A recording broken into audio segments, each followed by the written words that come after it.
Bonjour et bienvenue dans notre vidéo sur les révolutions scientifiques, les découvertes accidentelles et les canulars scientifiques. Nous allons commencer par vous présenter des exemples de révolutions scientifiques. Donc tout d'abord sur le géocentrisme et la gravité. Pendant des siècles, l'homme pensa que le Soleil tournait autour de la Terre. Comment leur en vouloir? C'est littéralement ce que l'on peut comprendre en regardant le ciel. Égoïstement, il se disait que la Terre était au centre du monde. C'est la théorie du géocentrisme, selon laquelle tous les corps célestes tournent autour de la Terre. C'est au XVIe siècle que Nicolas Copernic, astronome polonais, après un travail de 36 longues années, démontra l'héliocentrisme par conclusion mathématique. Cette théorie met le Soleil au centre de l'univers. Une telle révolution de la pensée et de la modélisation du monde était inconcevable pour certains. Au XVIIe siècle, Galilée confirme que la Terre tourne autour du Soleil en utilisant une lunette astronomique adaptée à l'observation du ciel. En fait, grâce à sa lunette, Galilée vérifie de façon tangible les conclusions mathématiques de Copernic. Il continue ses observations. L'anneau de Saturne, les tâches et la rotation du Soleil sur son axe, les phases de Vénus, tout ce qu'il examine vient confirmer l'hypothèse de Copernic. Les juges de Rome interdisent alors à Galilée d'enseigner, au prétexte que le système de Copernic est absurde et hérétique. Les successeurs de ces deux génies, moins connus mais non moins importants, vont affiner la théorie. Kepler démontre que les planètes suivent un parcours en ellipse et établit une maquette du système solaire. La chute de la pomme sur la tête d'Isaac Newton lui a permis de consolider ces théories. La pomme tombe en ligne droite, directement vers la Terre. Donc, elle est attirée par la Terre. L'épisode de la pomme est en réalité difficile à dater. Il est relaté par plusieurs personnes de son entourage, sans contexte précis. Peut-être même qu'Isaac Newton aurait inventé cet événement dans le seul but de créer un exemple compréhensible pour expliquer ses théories au grand public. La loi de la gravitation donnera la clé de la mécanique céleste. Passons maintenant à l'exemple de l'isolation de l'ADN.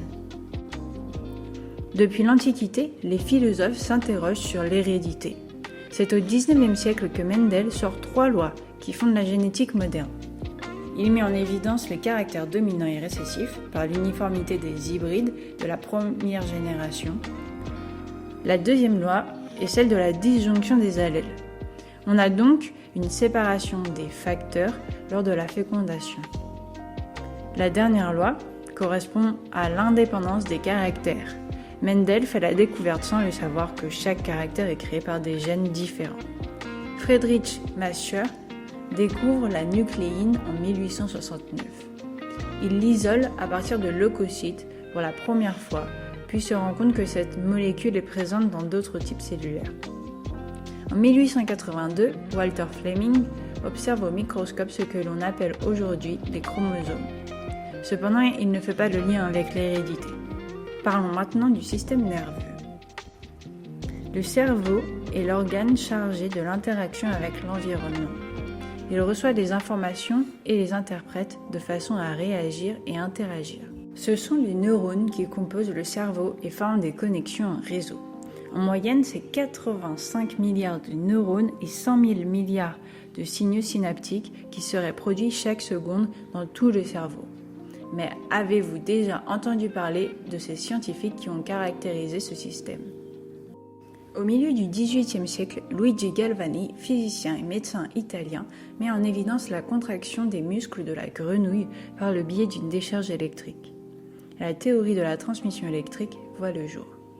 Par la suite, Charles Bell et François Magendie, au début du XIXe siècle, initient la spécialisation des structures du système nerveux.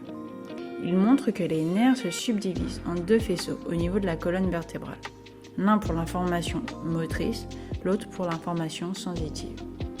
La méthode principale pour mettre en évidence la fonction d'une molécule ou d'un organe est de tout simplement l'enlever et observer le résultat. Bell et Magendie n'ont pas dérogé à cette règle et ont effectué plusieurs ablations sur différentes zones du cerveau. D'autres idées sont venues compléter cette théorie. Franz Joseph Gall médecin allemand naturalisé français, s'est quant à lui demandé si les sillons ou circonvolutions que l'on observe sur le cerveau pourraient montrer les traits de caractère d'un individu. Il baptisa cette science la phrénologie. Nous pouvons maintenant parler de la fécondation in vitro. Gregory Pincus est le chercheur américain qui publia la première étude sur la fécondation in vitro, ou FIV, effectuée sur des lapins. Mais Pincus était en avance sur son temps et son expérience fut extrêmement critiquée. En effet, Aldous Huxley, écrivain américain, venait de publier son roman Le meilleur des mondes. Il y racontait l'histoire cauchemardesque de bébés éprouvettes nés sans humanité ni esprit. Le Times Magazine dépeignait alors Pincus comme un docteur Frankenstein qui transformait la science-fiction en réalité. John Rock et Miriam Menkin, un couple de chercheurs américains, entendirent parler des travaux de Pincus. Après de nombreuses tentatives, Miriam Menkin fut la témoin de la première fécondation ayant eu lieu hors du corps de la femme, dans une boîte de pétri. Le couple ne tentera pas de réimplanter les embryons dans l'utérus humain. L'histoire de la FIV est marquée par la personne de Robert Edwards, physiologiste de Cambridge, en Grande-Bretagne. Il travaillera dès les années 60 et pendant plus de 20 ans sur la fécondation et le transfert d'embryons, aussi bien chez l'animal que chez l'homme. L'amélioration des connaissances biologiques et des techniques médicales permit en 1978 la première naissance viable d'un enfant conçu par FIV. Il s'agit de Louise Brown, née en Grande-Bretagne, le fruit du travail de Robert Edwards et du gynécologue Patrick Steptoe. Cet événement fit sensation dans le monde entier, mais de fortes réserves ont alors été exprimées. Outre la réticence de l'Église, les scientifiques boudaient l'exploit de l'équipe britannique, lui reprochant d'avoir sacrifié l'information scientifique à la communication médiatique. Les premières FIV se font sans stimulation hormonale. Un seul ovocyte est prélevé et les chances de succès restent infimes. En 1981 est imaginé le principe de la stimulation d'ovulation qui permet d'obtenir plusieurs ovocytes au lieu d'un seul et de multiplier alors les chances de succès de la fécondation, puis de la réimplantation de l'embryon dans l'utérus. Nous allons maintenant évoquer l'exemple de CRISPR-Cas9. Et pour mieux comprendre le buzz qui agite depuis quelques années les journaux, qu'il s'agisse de Science ou du Monde, revenons un peu en arrière et énumérons les caractéristiques requises pour modifier le génome à façon. Trivialement, nous pourrions décrire la technique CRISPR comme une paire de ciseaux moléculaires capable d'induire une cassure double brin de l'ADN en un site choisi du génome. Les deux systèmes de réparation de l'ADN existants, soit par jonction d'extrémités non homologues, NHEJ, soit par recombinaison homologue dirigée, HDR, permettront d'apporter des modifications de l'ADN au site de cassure, soit par insertion, par mutation, par délétion. Tous les outils précédemment cités assuraient cette fonction de ciseau moléculaire. Pour ne citer que les plus récents en lice, les TALEN, Transcription Activator-like Nuclease, sont produits à partir d'un TAL, Transcription Activator-like Effector, et du nucléase appelé FOC1. Les domaines FOC1 fonctionnent sous forme de dimères, ce qui oblige à obtenir deux constructions avec des domaines de liaison à l'ADN dirigés contre des sites du génome présentant des orientations tête-bêche et un espacement correct. Même si des améliorations techniques ont permis un assemblage plus rapide, la fréquence de la recombinaison reste variable et surtout, la modification de l'ADN dépend du couple ADN-protéine, comme c'est également le cas pour les nucléases à doigt de zinc ou les méganucléases. Or, l'ingénierie des nucléases reste coûteuse et difficile. Voilà la nouveauté extraordinaire des CRISPR. Tout en étant extrêmement efficace, le type de reconnaissance dépend d'un couple ADN-ARN. Rien de plus facile à fabriquer. À présent, nous allons parler des erreurs scientifiques qui ont permis des découvertes accidentelles. Tout d'abord, parlons de la pénicilline. Lorsqu'on parle de découverte accidentelle, on pense tout de suite à notre cher Alexander Fleming qui, en 1928, a découvert la voie aux antibiotiques sur le marché du médicament. Connu aussi pour son manque d'organisation, la stérilité n'était pas dans ses préoccupations principales, il oublie ses boîtes de pétri. Après quelques temps, à son retour au laboratoire, il y découvre des moisissures qui semblent arrêter la prolifération des staphylocoques, les bactéries qu'il utilisait. Par la suite, il décide de porter son travail sur une solution de champignons microscopiques ayant une action antimicrobienne et sans toxicité. Nous pouvons aussi parler des cookies. Et oui, les cookies que nous connaissons aujourd'hui ont été conçus sur la base que les pépites de chocolat insérées dans la pâte fondaient, ce qui n'a pas été le cas. Si nous revenons au corps humain, nous pouvons parler du rôle du pancréas. En 1890, deux physiologistes allemands, Mehring et Minkowski, étudient le rôle des enzymes digestifs sécrétées par le pancréas. Ils réalisent chez un chien la première ablation totale de pancréas, aussi appelée pancréatectomie, et des résultats inattendus attirent leur attention. L'animal urine abondamment, ou polyurie. De plus, ces urines attirent les mouches, du fait de la présence anormale de glucose ou glycosurie. La pancréatectomie totale provoque un amaigrissement, un affaiblissement, puis la mort de l'animal au bout d'un mois. En fait, la glycosurie traduit une hyperglycémie. En effet, on sait aujourd'hui que les reins laissent d'abord filtrer le glucose plasmatique dans l'urine en formation, puis le réabsorbent grâce à des transporteurs. Et si la concentration de glucose dépasse un certain seuil, ces transporteurs sont saturés et la réabsorption du glucose n'est pas totale. C'est ce dont Rémi Cadet évoque dans son livre L'invention de la physiologie, publié en 2008. C'est donc par hasard que ces deux physiologistes ont mis en évidence la régulation de la glycémie par le pancréas. Ensuite, vous avez sans doute déjà entendu parler du LSD qui vient de l'ergot de seigle ou Claviceps purpurea.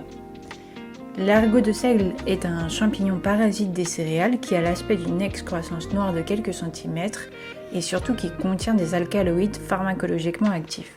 C'est le chimiste Arthur Stoll qui identifie le premier alcaloïde et Albert Hofmann était quant à lui chargé de découvrir une molécule permettant de réguler la pression sanguine.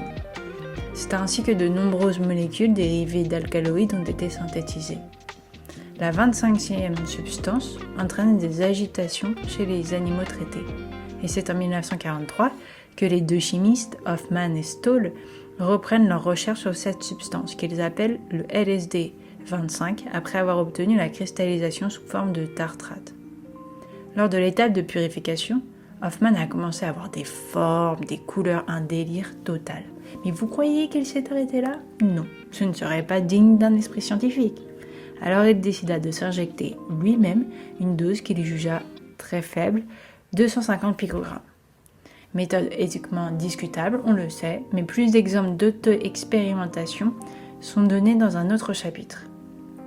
Autant vous dire que le trip était intense pour l'époque, de 5 à 8 heures avec des modifications de la perception, de l'humeur, de la pensée, des hallucinations, des distorsions d'objets, de l'espace et du temps, et plus ou moins de sons. Ça vous donne envie ? Non. La consommation de drogue est dangereuse pour la santé. La consommation de LSD intensifie l'état émotionnel du consommateur, ce qui peut entraîner une crise de panique et peut même aller jusqu'au suicide. Parlons maintenant des canulars scientifiques, en commençant par l'affaire Alan Sokal. Ce physicien théoricien publiait en avril 1996 l'article « Transgresser les frontières vers une herméneutique transformative de la gravitation quantique ». Vous sentez la migraine ? Oui, car ce titre n'a aucun sens scientifique, et même littéralement aucun sens, pas besoin d'être un physicien théoricien pour le savoir. La revue Social Text, dans laquelle l'article est paru, se concentre principalement sur les phénomènes sociaux et culturels en sollicitant des scientifiques réputés. Quelques mois plus tard, Alan Sokal dévoile son canular dans le journal Lingua Franca. En effet, son article précédent avait pour but de montrer le manque de rigueur des journaux lorsqu'il s'agit des sujets actuels qui font fureur. L'article était truffé d'erreurs et d'inexactitudes scientifiques. En gros, c'était n'importe quoi, mais c'est vendeur. De la même façon et plus récemment, il a été montré que oui, la combinaison d'hydroxychloroquine et d'azithromycine devrait être utilisée en urgence en prévention des accidents de trottinette partout dans le monde. Toujours d'après cet article, des études 1 et 2 ont été conduites sur la chaise des auteurs en France le 20 juillet 2020. L'étude 3 a été réalisée dans le parking d'une usine abandonnée, en région Occitanie, en France. Pour pousser encore plus le ridicule, les noms des auteurs ainsi que les institutions ont été mûrement réfléchis, avec notamment Didier Lambrouille, Silvano Trottinetta et Nemo Macron attribués au Palais de l'Élysée. Mention spéciale pour auteur F. Antôme.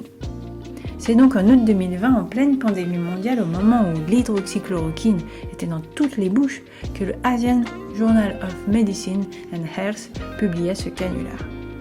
On suppose que les reviewers n'ont visiblement pas lu une seule ligne, car chacune d'entre elles met la puce à l'oreille. Mais alors pourquoi avoir autorisé une publication sans vérification ?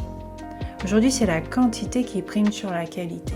En effet, les auteurs sont jugés sur leur nombre d'articles et les journaux sont classés selon le FI, le facteur d'impact qui représente la visibilité.